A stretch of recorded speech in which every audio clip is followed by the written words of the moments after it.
Hola, hola amigos, ¿cómo estamos? Buenas tardes, buenas tardes. Hoy estamos transmitiendo desde el local Samaiguasi de Villarte. Hoy celebrando el bautizo de nuestro amigo Adriano. Y por supuesto acompañado con la Orquesta Parrandera Perú, como lo querías tú. ¿Cómo estamos amigos? Bienvenidos a la transmisión. Hoy domingo 16 de noviembre. ¿Cómo estamos por ahí? Saludito para todos los seguidores de la Orquesta Parrandera, para todos los padrinos. Orquesta Parrandera Perú, como lo querías tú. Ya saben, los que quieren bailar pueden venir acá al local Samaiguasi de Villarte.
Orquesta Parrandera Perú, como lo querías tú, desde el local Samaiguasi de Villarte, hoy celebrando el bautizo de nuestro amigo Adriano, claro que sí, quedan todos invitados.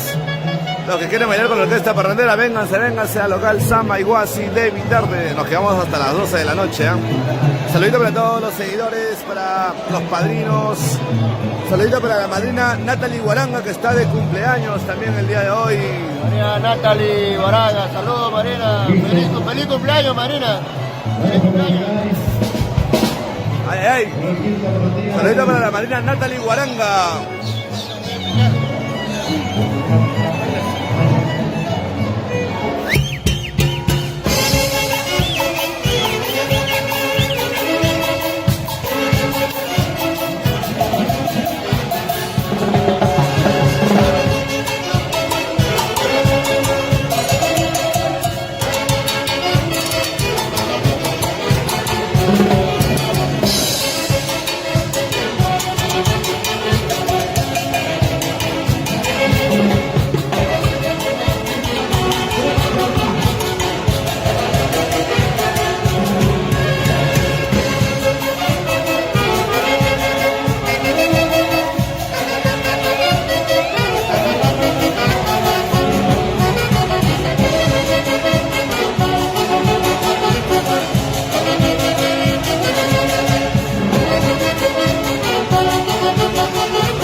sí, amigos.